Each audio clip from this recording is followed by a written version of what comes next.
Hello everyone, welcome to another video of my channel. Today we are going to discuss about a new problem named top k frequent elements. We'll be solving this problem using max heap. So without any further ado, let's get started.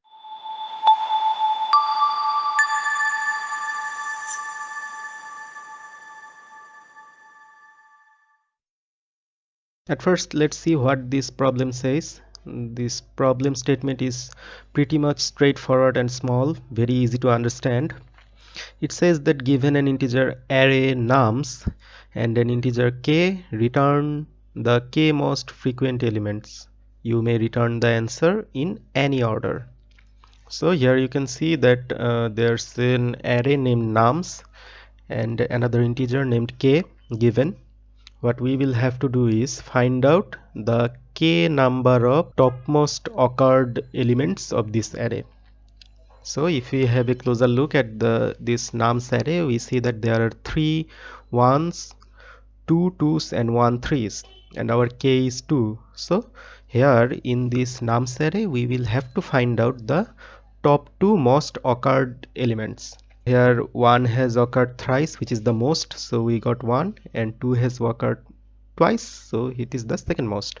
So our output is 1 and 2. Let's solve this problem. We can see that here is an example array which has some elements, and here our k is 2. That means from this array the top 2 occurred elements will have to be returned. Now our very first step here will be, we will take a data structure named map. Here we will find out the occurrence of each elements and keep those as key value pair in a map.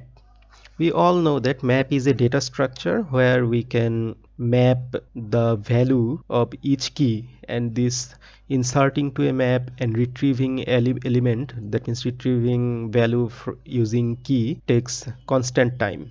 So this is a very efficient data structure. As we said, let's take an unordered map. Here we will, since we will be solving our problems in C++, we will use unordered map, which is a bit more efficient. And what we do is, all these unique elements will represent a key, and their occurrence will represent the value of that key. Now let's take the occurrence of each element of this array in a map. At first we see 13 is not present in our map, so we take this 13 as a key, and against this key we have the value 1, since we are getting it for the very first time, which looks something like this. So we are done with this 13. Now we got 4 is not present in our map. That means we will have similar 4 as key and 1 has its values. Now we go to 12. Same case for this 12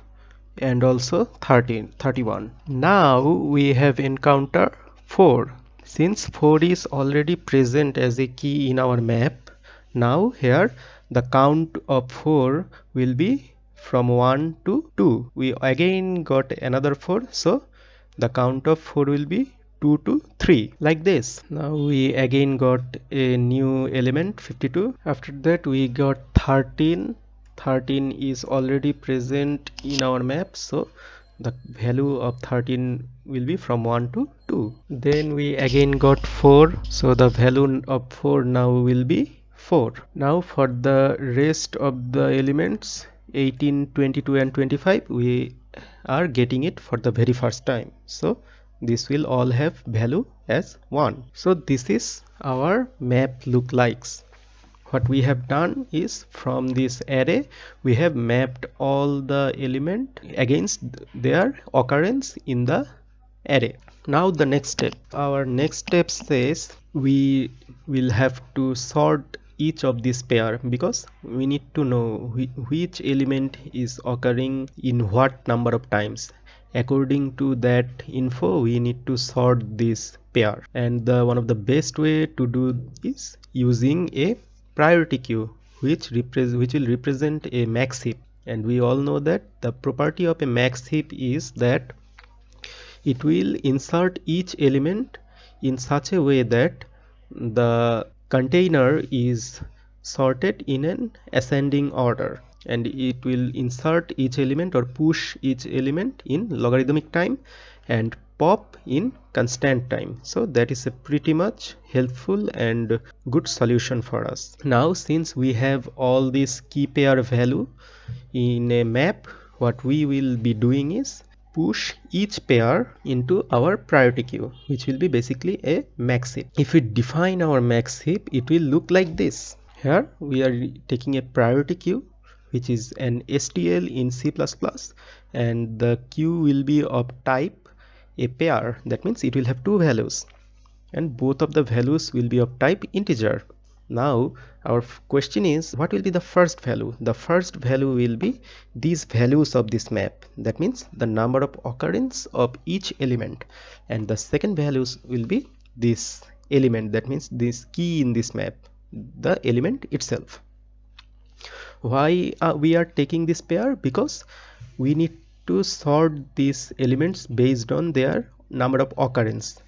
That's why we are taking the number of occurrence as the first value and the element itself as the second value.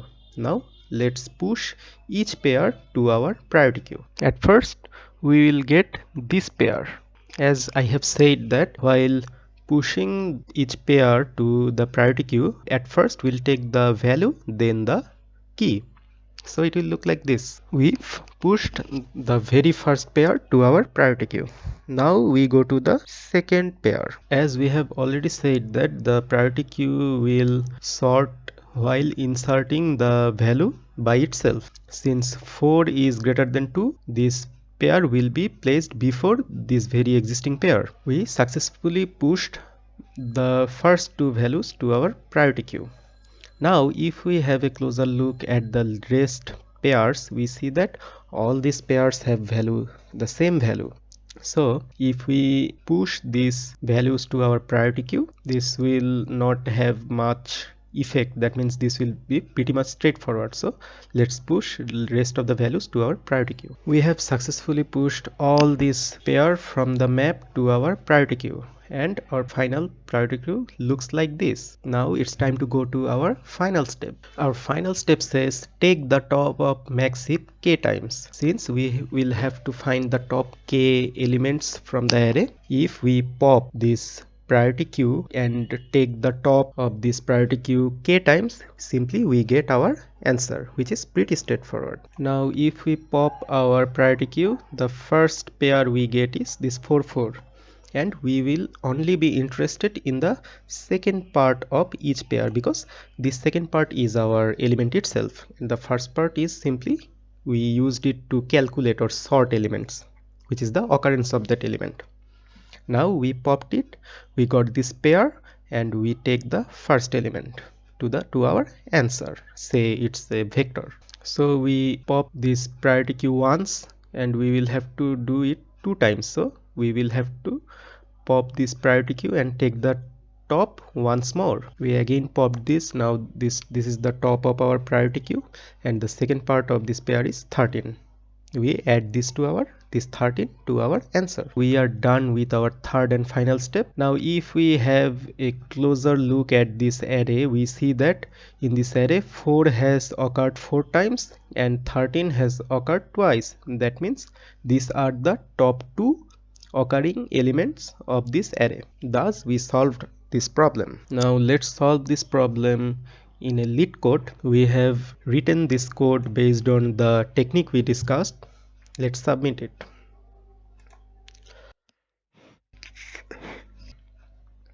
We got accepted.